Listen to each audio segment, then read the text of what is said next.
Êtes-vous prêt pour l'impact? C'est la question que je pose chaque semaine à une personnalité qui compte dans notre économie. Et j'accueille aujourd'hui Arnaud Brunetière. Bonjour. Bonjour. Bienvenue, vous êtes le président de Linksense que vous allez nous présenter. Déjà, on peut dire à quand remonte l'histoire? Ça commence dans les années 80, c'est ça? Exactement, hein. Donc ça commence dans les années 80 avec la création de la carte à puce, Roland Moreno. Ouais. Et donc nous accompagnons cet écosystème avec les télécartes, hein, de France Télécom qui permettent d'éviter les pièces dans les cabines téléphoniques et de passer à la télécarte. Maintenant, Linksense, nous sommes leader mondial. Toujours dans les cartes à puce? Toujours dans la carte à puce Ouais. et les documents d'identité aussi. Ouais. Nous opérons sur 6 pays. Nous faisons 500 millions d'euros de chiffre d'affaires et nous avons 3000 salariés. Ouais. Alors, ce qu'on dit souvent, c'est que 80% des personnes dans le monde utilisent un produit Linksense tous les jours. Sur votre carte SIM, C'est vertigineux, ça. sur votre carte bancaire, Ouais. sur un passeport ou une carte d'identité. Oui, effectivement. La carte à puce, premier vecteur de croissance. Aujourd'hui, quels sont vos métiers? Parce que ça s'est vraiment bien élargi, en fait, ce que fait Linksense. Donc, nous faisons effectivement des produits autour de la carte à puce, hein. Donc, c'est le petit carré doré, Oui. hein, que l'on voit sur votre carte bancaire. La même chose sur les cartes d'identité, hein, donc les cartes biométriques Ouais. ou les passeports biométriques. Nous avons aussi lancé un axe sur la santé connectée. Et donc, nous faisons par exemple du suivi cardiaque pour des patients. Et enfin, nous avons une branche, une division sur les objets connectés, où nous faisons de la traçabilité et de l'authentification. Et alors, pour bien comprendre, dans la carte à puce, vous faites quoi? On fait le connecteur. C'est On quoi fait- le connecteur? Et donc, le connecteur, c'est le petit carré doré Ouais. qui va venir connecter votre moyen de paiement Ouais. et la carte. C'est-à-dire, sans le connecteur, la carte sert à rien, en fait. Ne sert à rien. Ok, d'accord, on a bien compris. Avec une matière première qui est l'or. Exactement. C'est-à-dire, ces petits connecteurs, ils ont toujours une fine pellicule d'or, c'est ça? Exactement. Donc, l'or ou le palladium, Ouais. hein, ce sont deux métaux précieux. Pourquoi? Parce que l'or a deux éléments intéressants. Il résiste à la corrosion et ça nous permet de souder la puce avec ce connecteur. Donc, vous ne pouvez pas vous passer d'or, qui est une matière première particulièrement recherchée, notamment en période d'incertitude, de crise, d'instabilité. Bref, dans la période actuelle, comment vous répercutez, voilà, les variations, et notamment les hausses du cours de l'or, sur vos produits?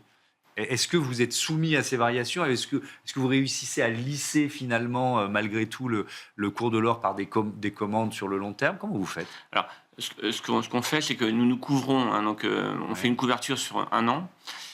Donc, on estime notre consommation d'or et on fait une couverture. Donc, pendant un an, on a un prix de l'or qui est figé.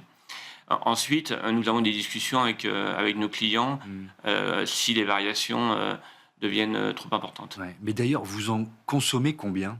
Parce que c'est quelques, je sais pas, même pas grammes, quoi, par carte, par connecteur. Donc, Alors, c'est en centaines de kilos, ouais, parce que nous faisons plus de 5 milliards de c'est ça. connecteurs par an.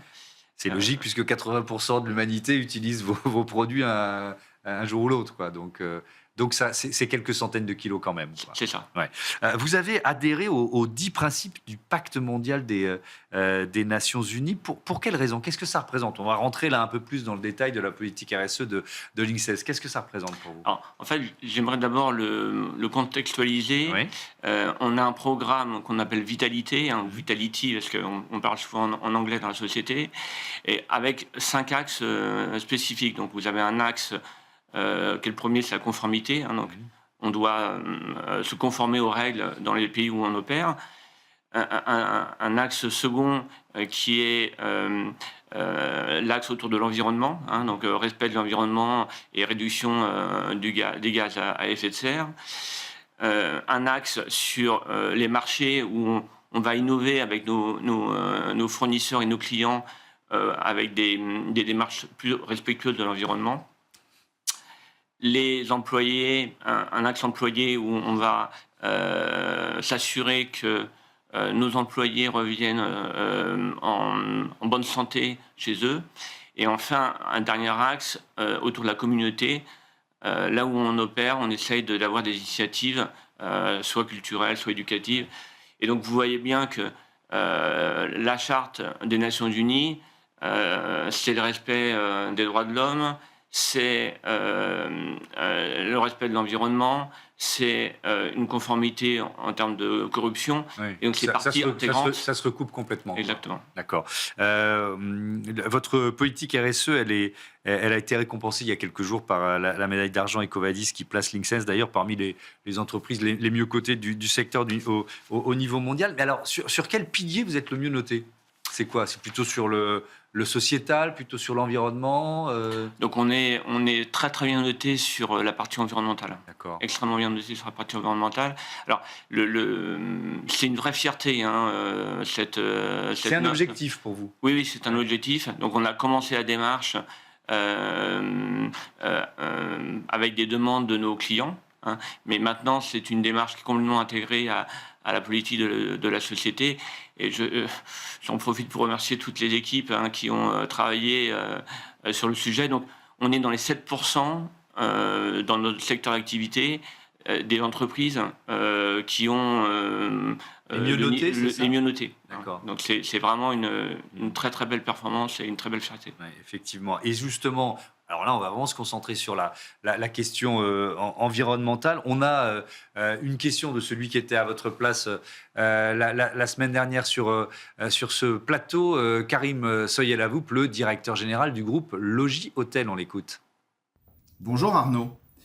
Comment est-ce que Linxens rend sa production électronique plus durable dans un secteur qui est réputé très énergivore ? Alors déjà, on peut faire le constat de l'aspect énergivore du secteur. Qu'est-ce que vous pouvez nous dire là-dessus ? Alors, effectivement, c'est un secteur énergivore. Alors, je vais vous donner quelques chiffres. Donc, nous émettons 200 000 tonnes équivalent CO2 par an. Donc, on mesure un scope 1, scope 2, scope 3. Scope 1, c'est 1%. Scope 2, c'est 14%. Scope 3, c'est 85%. Et en fait, le scope 3, c'est principalement la fabrication des puces. Et donc, c'est là où il y a le côté énergivore. Donc, sur la fabrication des puces, Linxens n'a pas beaucoup de levier. Vous n'avez pas de levier sur vos fournisseurs, c'est ça ? C'est très compliqué ? C'est très, très compliqué sur les fournisseurs. Donc, ce qu'on s'attache, c'est de travailler sur les actions où on a des leviers. Donc, et là, je vais répondre. On a des centaines d'actions qui sont petites ou grandes, individuelles ou collectives. Par exemple, on fait attention à la température de la climatisation, du chauffage. On change, on investit sur des équipements pour faire du chaud ou du froid moins énergivores. On a mis des panneaux solaires quand on le pouvait. Oui, parce que vous avez quand même pas mal de sites de production. On a vu l'infographie tout à l'heure, 8 sites de production, 7 centres de recherche et développement. C'est dans ces lieux-là que vous réussissez finalement sur votre scope 1 à faire baisser un peu les émissions de gaz à effet de serre. C'est ça, scope 1 et scope 2. Ouais. Et puis par exemple, on innove en utilisant moins de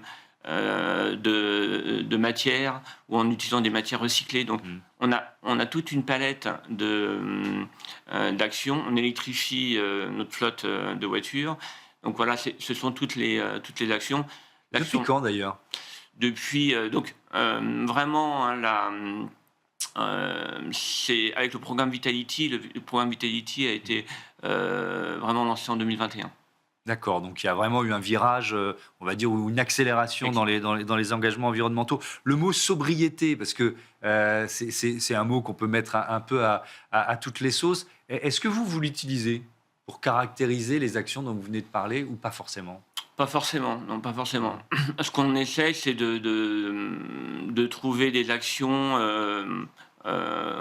collectives où les gens puissent s'y retrouver.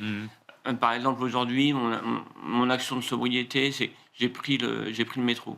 Je ne prends plus la voiture à Paris. Je suis arrivé au siège et j'ai pris le métro. Il faisait un peu chaud, mais c'est comme ça. C'est comme ça. Je vous pose la question de la sobriété parce que, évidemment, sur le plastique, sur l'eau, sur l'électricité, moins on en consomme, mieux c'est. Mais il y a aussi la question des solutions. On va parler d'innovation responsable ensemble. Est-ce que quand on est dans un secteur comme le vôtre, on est forcément un peu technosolutionniste en se disant, bon, de toute façon, l'innovation, le génie humain, on finira bien par trouver la solution et par en sortir? C'est une bonne question. Je pense que on doit regarder les deux aspects. Donc, on doit regarder l'aspect technologie, mais elle ne suffit pas. Donc, on doit regarder aussi notre manière de consommer et d'être plus raisonnable. Innovation responsable. Ces mots, quel sens ils ont et puis surtout, comment ils se transforment en action concrète dans un groupe comme le vôtre? Alors, j'ai vraiment une action précise en tête quand vous me parlez de ça. Oui.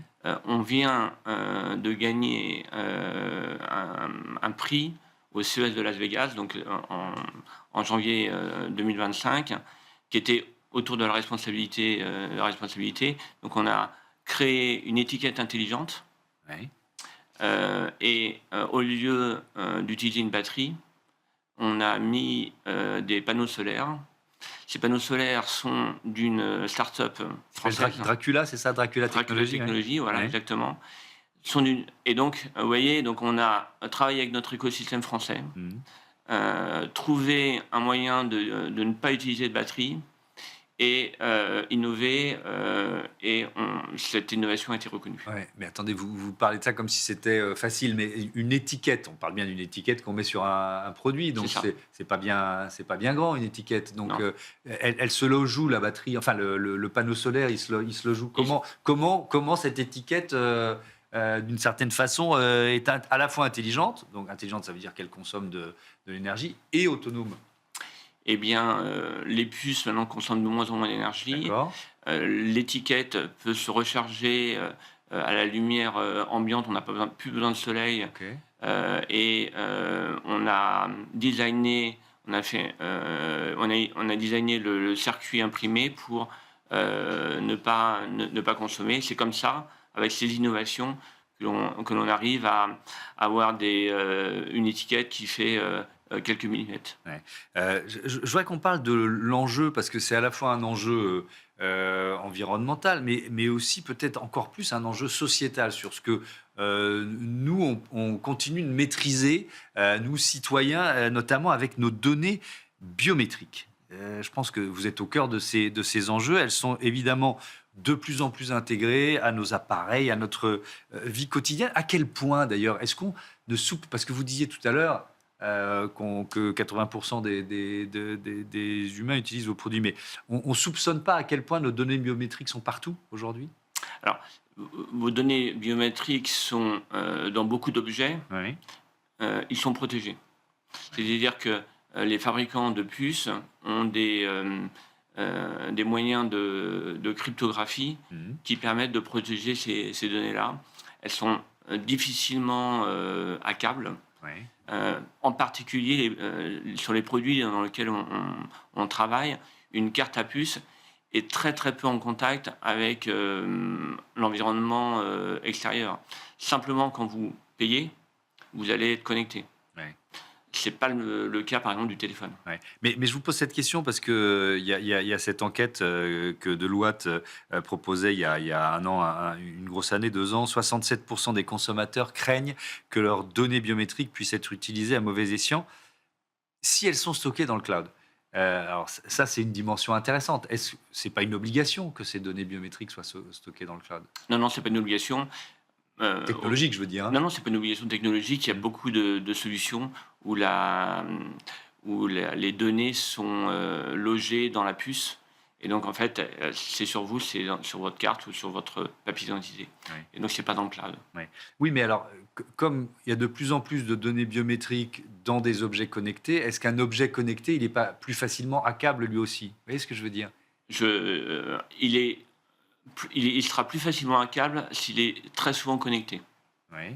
S'il n'est pas connecté, eh bien, la seule opportunité, fenêtre pour le hacker sera au moment de la connexion. Donc, quand vous payez, quand vous avez une connexion avec un réseau.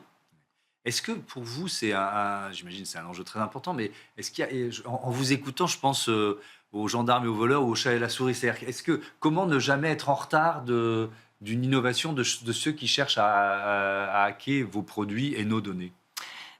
Donc, là, donc c'est vraiment ça, hein, c'est vraiment ce jeu-là. La prochaine révolution qui arrive, c'est le quantique, hein, c'est-à-dire que vous allez avoir une puissance de calcul phénoménale, et donc les systèmes de puces actuels ne vont pas vont être facilement hackables. Oui. Hein. Et donc les fabricants de puces travaillent très très dur actuellement pour avoir des solutions prêtes quand cette technologie sera disponible. Ouais. Oui, parce qu'on parle évidemment notamment de nos cartes bancaires. Donc, qui dit moyen de paiement, dit enjeu de souveraineté nationale. Est-ce que la France, mais peut-être aussi la France dans l'Europe, on est un peu mieux protégé, notamment par des règlements, que dans d'autres pays? Alors, on est protégé par les règlements, et je pense qu'on est aussi protégé par un écosystème. Alors, Oui. le règlement, c'est la RGPD. Oui, donc le règlement général de la protection des données. Oui. C'est ça. Et l'écosystème, c'est que vous avez, et ça, c'est vraiment, je trouve, quelque chose dont on peut être fier. Si vous regardez l'écosystème de la carte à puce, vous avez encore aujourd'hui, en France, les leaders mondiaux. Et donc, les développements autour de ces produits-là seront, je dirais, les sociétés sont attentives à ces éléments-là. Ouais. Sur les choix logistiques, et peut-être aussi, bon, vous nous avez dit que vous faites des choix logistiques aussi pour essayer de baisser le bilan carbone de l'entreprise, mais peut-être on peut retourner à la question. Est-ce que ces objets connectés que vous proposez, ils sont en train de transformer la logistique, ça c'est sûr, mais de la rendre un peu moins énergivore aussi? Ce que je pourrais dire, c'est que c'est pas le premier but. Le premier but, Ouais. c'est d'améliorer la traçabilité Ouais. de la chaîne logistique. Vous avez de plus en plus de vaccins qui demandent une traçabilité et un contrôle de température. Vous avez de nombreux produits qui peuvent être sensibles. Et donc, vraiment, le premier besoin, c'est vraiment cette demande de traçabilité. Le fait qu'on utilise de plus en plus de puces, c'est quand même une consommation un petit peu d'énergie.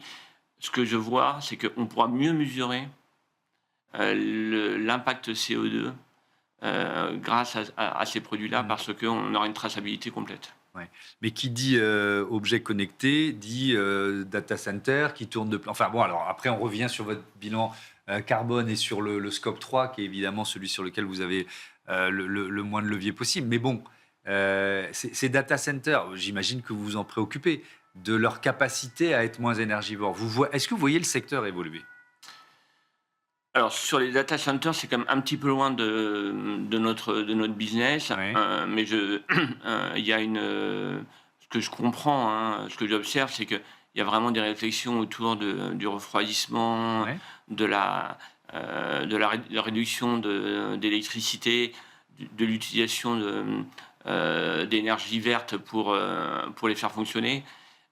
C'est ce que je peux vous dire. Ouais. Je ne suis pas assez sachant sur ce secteur-là. Et d'ailleurs, vous avez en partie répondu en racontant l'histoire des étiquettes, c'est-à-dire que plus vous rendrez vos objets connectés autonomes en énergie, moins la question se posera, effectivement. Exactement. Je voudrais qu'on parle de la santé, parce que c'est un secteur nouveau d'une certaine façon dans l'activité, ou relativement nouveau dans l'activité de Linksys. Depuis quand et avec quelle logique? Pourquoi vous êtes allé dans le secteur de la santé? Alors en fait, on y a été parce que une start-up est venue nous chercher Oui. sur un produit très spécifique qui est un analyseur de sang.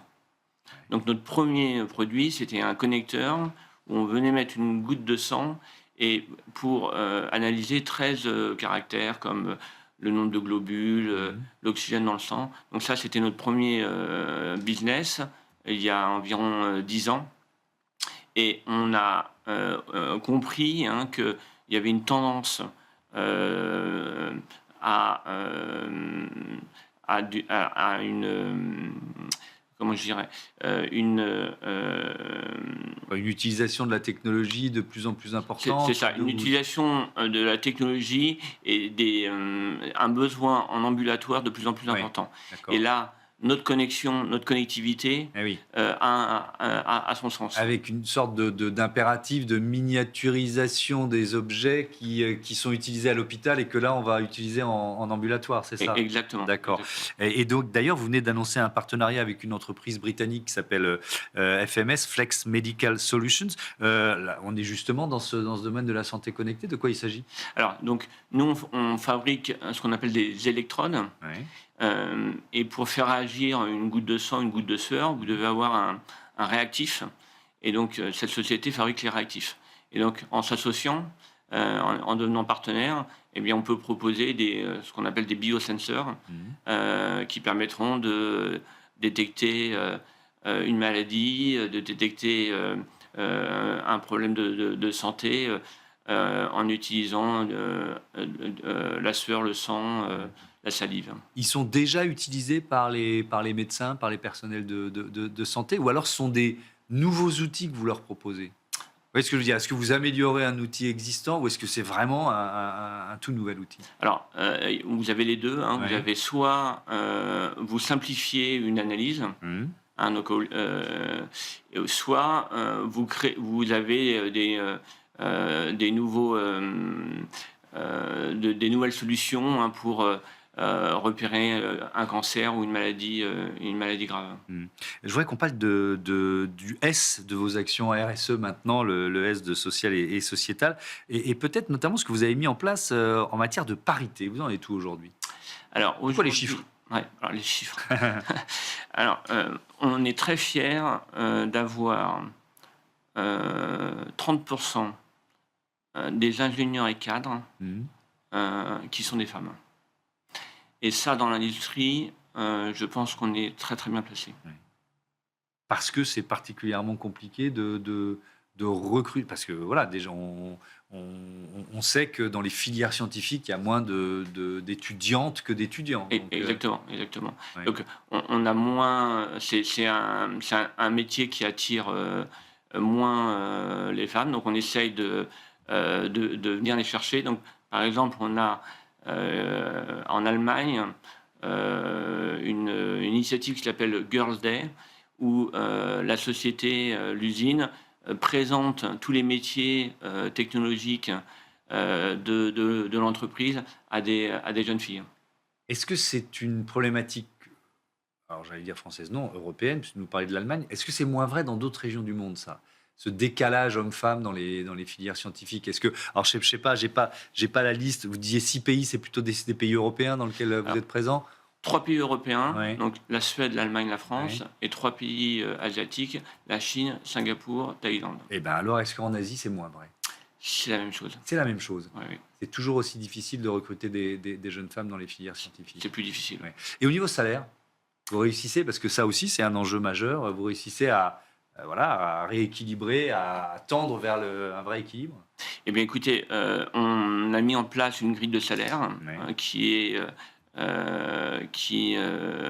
fait abstraction du genre. Ouais. Et donc on est extrêmement attentif à cela. On a une politique où on revoit les salaires des employés tous les ans. Et donc, on peut, si on voit des dérives, y pallier. Un dernier mot, il nous reste une grosse minute sur. On est quand même en plein dans l'économie numérique et la question de l'accès aux outils numériques. Est-ce que vous avez des engagements en la matière pour faciliter l'accès aux outils numériques, je sais pas, dans les zones rurales, dans des pays en voie de développement Est-ce que ça fait partie des préoccupations d'un groupe comme Linxens? Alors, l'accès au numérique, on fait pas ça. On fait d'autres initiatives. Donc, par exemple, ce qui est important pour nous, c'est d'être proche de nos communautés. Oui. Donc, par exemple, à Mantes-la-Jolie, je suis allé il y a récemment discuter avec un directeur d'école et des parents d'élèves sur une initiative qui s'appelle École La Boussole, Espérance banlieue, où des enfants ont la chance d'avoir des professeurs qui vont les aider de manière un petit peu unique pour avoir une bonne lecture, bien écrire et faire des maths. Les fondamentaux. Merci Voilà. beaucoup Arnaud Brunetière et à bientôt sur Be Smart for Change. Merci beaucoup. On passe tout de suite à notre rubrique Startup.